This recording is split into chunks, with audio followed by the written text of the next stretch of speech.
setelah kita mengetahui bahwa sesungguhnya hidup di dunia ini kita harus terus berjuang untuk mendapatkan taufik, petunjuk dan hidayah dari Allah Subhanahu wa taala, maka apa yang harus kita lakukan untuk bisa mendapatkan suatu akhir kehidupan yang baik?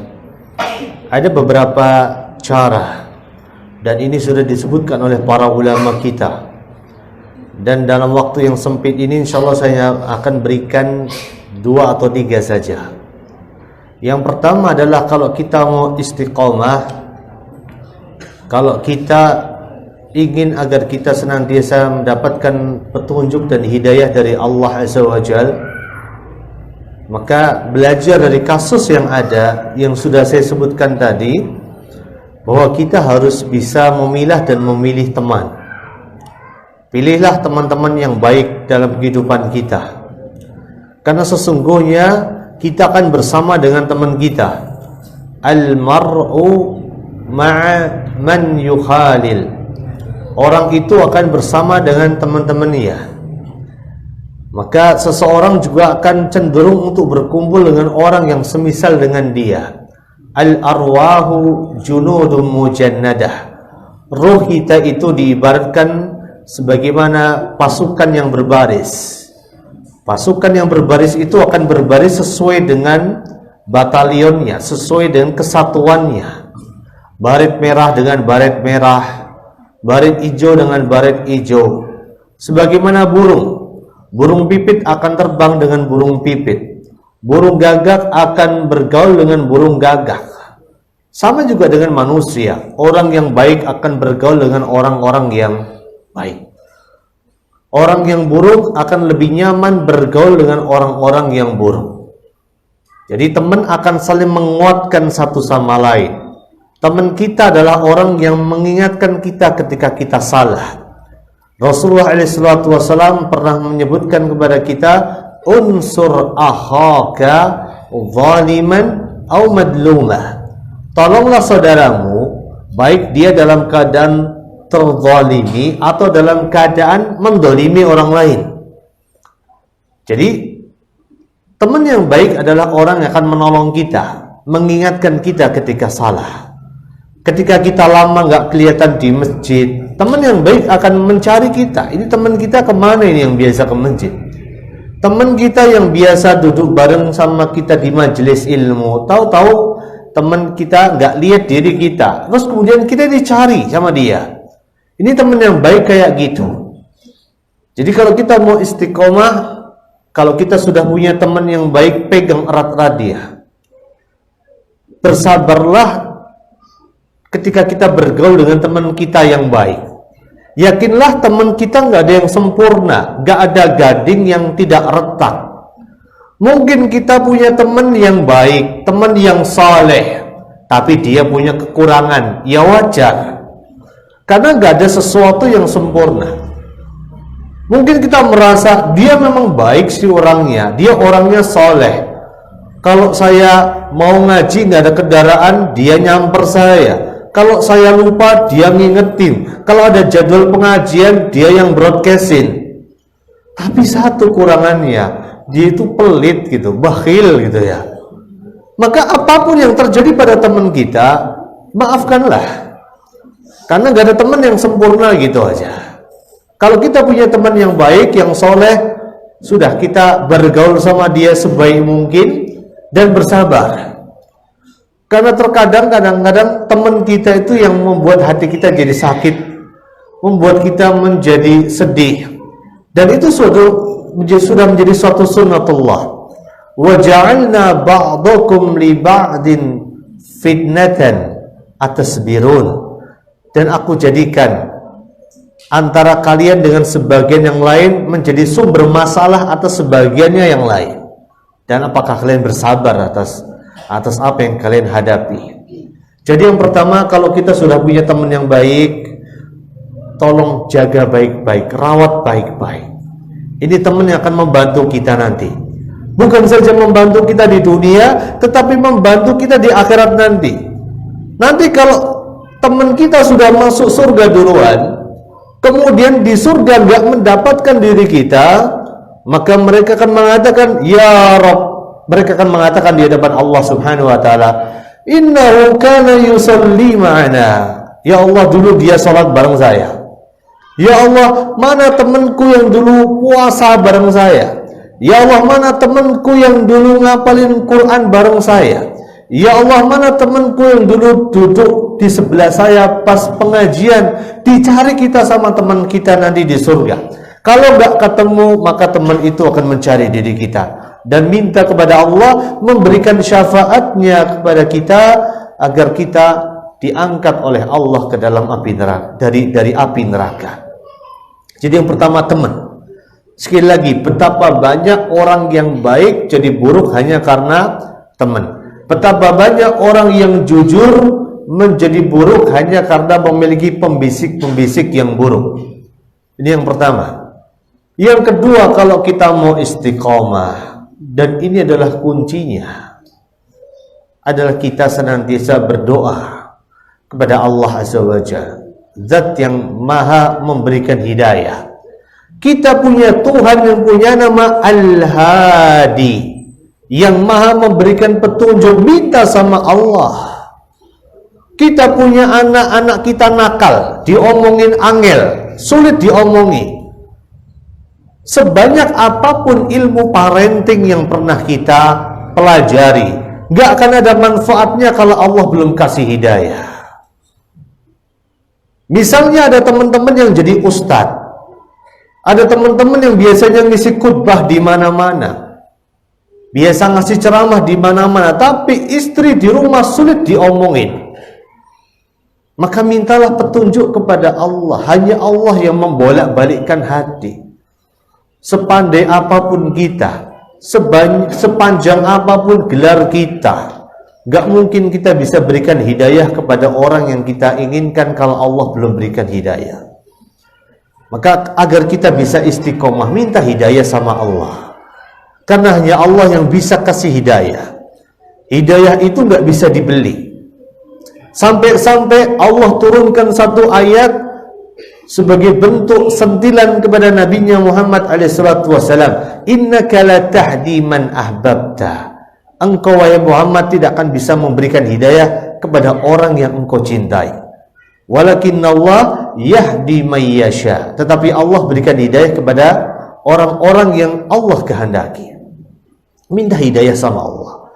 Dalam sujud kita, dalam tasyahud akhir kita, dalam salat duha kita, dalam salat tahajud kita, minta sama Allah, ihdinas siratal mustaqim. Itu kita minta terus sama Allah, minta jalan petunjuk ke jalan yang benar, jalan yang lurus.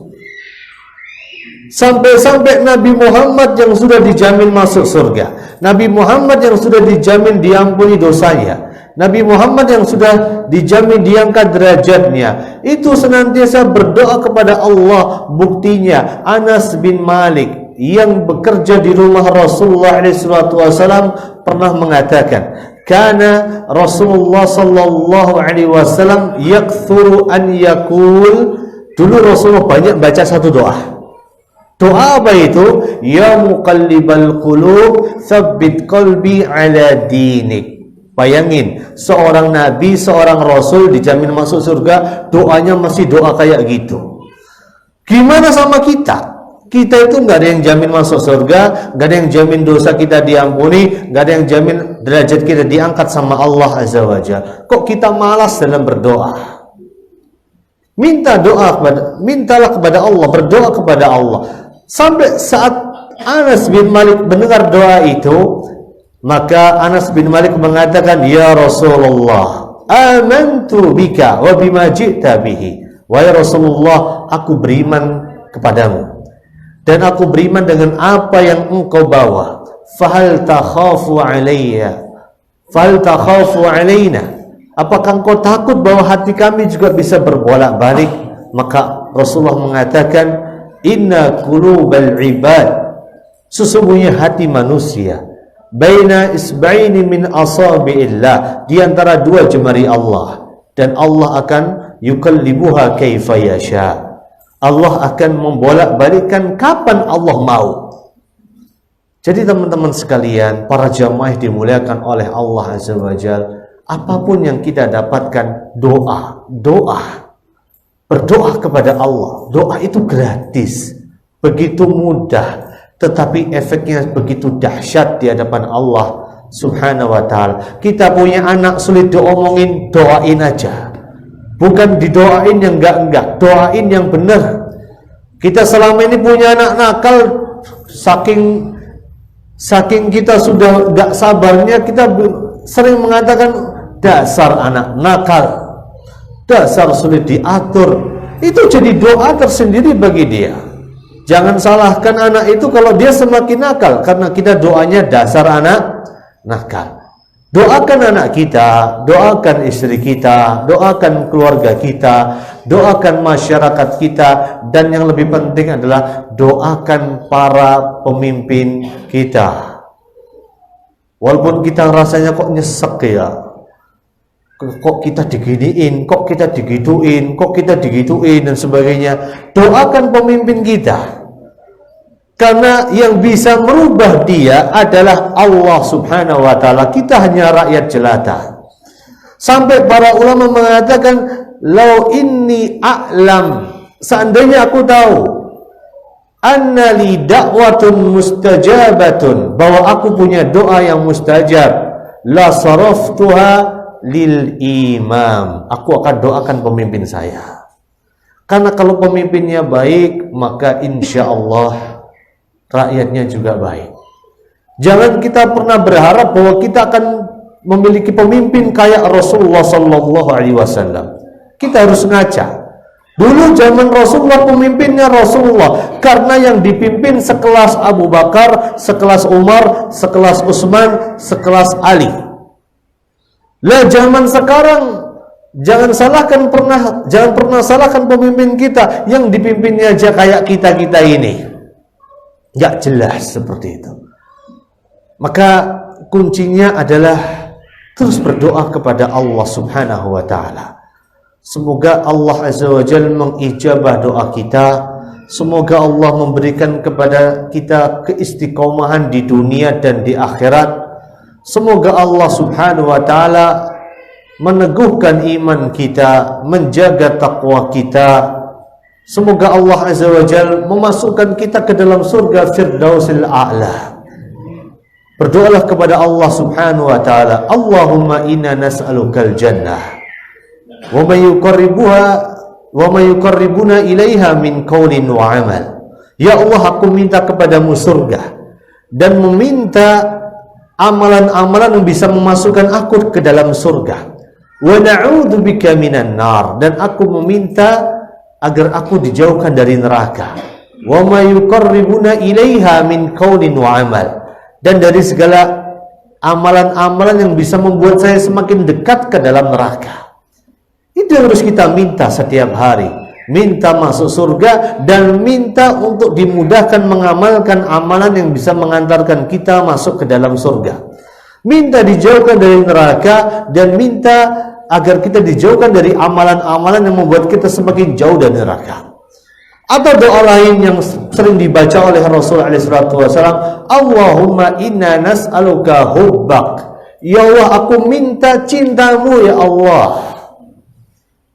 Wa hubba man yuhibbuk, dan cintanya orang-orang yang mencintaimu.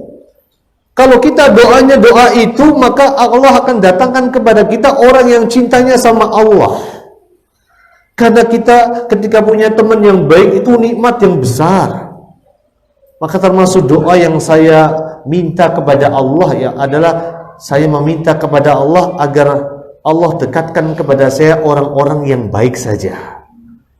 Orang-orang yang cinta kepada Allah, orang-orang yang takut kepada Allah, orang-orang yang membuat saya semakin bertakwa kepada Allah Subhanahu wa ta'ala. Maka Rasulullah pernah berdoa, Allahumma inni as'aluka hubbak. Ya Allah, aku meminta kepadamu cintamu ya Allah. Wa hubba man yuhibbuk, dan cintanya orang-orang yang mencintaimu. Dicintai oleh para ulama, dicintai oleh orang-orang yang baik, dicintai oleh orang-orang yang soleh. Kemudian yang ketiga, wa hubba amalin yuqarribuna ila hubbik, dan anugerahkan kepada kami kecintaan kepada satu amalan yang amalan itu akan semakin mendekatkan diri kita kepada Allah Subhanahu wa taala. Jadi kalau kita mau pelajari doa-doa Rasulullah sallallahu alaihi wasallam itu dahsyat luar biasa. Doanya Rasulullah dahsyat banget. Enggak perlu kita mengarang indah doa-doa dan sebagainya. Apa yang dibawa oleh Rasulullah sudah sangat cukup. Jadi kalau kita mau merenungi doa Rasulullah, itu maknanya dahsyat, dan kalau kita amalkan juga efeknya luar biasa dalam kehidupan kita. Dari mana kita akan tahu doa-doa itu? Kita akan tahu doa-doa itu kalau kita memang rajin datang ke majelis taklim, majelis ilmu, diajarin doa, diajarin untuk beribadah kepada Allah dengan benar. Semoga para jamaah yang di sini menjadi orang-orang yang diberikan keistiqomahan untuk tetap duduk di majelis ilmu. Saya merasa bangga ketika ada adik-adik kecil di sini, walaupun mungkin adik-adik kecil ini ada yang satu dua sulit dikondisikan karena itu dunia mereka. Anak kecil kayak gitu. Semakin kecil anak, semakin sulit untuk dikondisikan untuk bisa konsentrasi duduk. Dan itu dunia mereka, wajar-wajar saja. Tetapi paling tidak ini sebuah secercah harapan baru. Bahwa mereka ketika mereka hidup dan mereka berkembang di dalam ketaatan kepada Allah Azza wa Jalla, semoga ini menjadi bekal terbaik bagi diri mereka untuk kemudian menjalani sisa kehidupan mereka.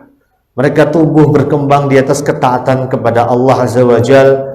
Maka dari itu satu dari 7 golongan yang akan mendapatkan naungan dari Allah, sab'atun yadilluhumullah fi dillihi yauma la dilla illa dillu. Ada satu golongan yang akan mendapatkan naungan Allah, di mana tidak ada naungan kecuali naungan dari Allah Azza wa Jalla semata. Di antaranya adalah wasyabun, pemuda kayak anak kecil ini, nasya'a fi ta'atillah, yang dia tumbuh dan berkembang di atas ketaatan kepada Allah Azza wa Jalla. Kalau ada yang kurang fokus, ya mohon dimaafkan. Bicara dengan nada yang lembut, bicara dengan nada yang penuh dengan kasih sayang. Karena dengan itu mereka merekam semua apa yang kita ucapkan. Dan semoga Allah memberikan taufik dan hidayahnya kepada kita semua. Semoga sebagaimana Allah mengumpulkan kita pada hari ini di tempat yang mulia ini, semoga Allah Azza wa Jalla mempertemukan kita di masa yang akan datang dalam kondisi yang lebih baik lagi. Kalaupun kita nggak bisa ketemu lagi, semoga Allah Azza wa Jalla mempertemukan kita di dalam surganya Allah Azza wa Jalla yang maha indah, surga Firdausil A'la. Wa sallallahu wasallam wa barik ala nabiyyina Muhammadin wa ala alihi wa ashabihi ajma'in, walhamdulillahi rabbil alamin.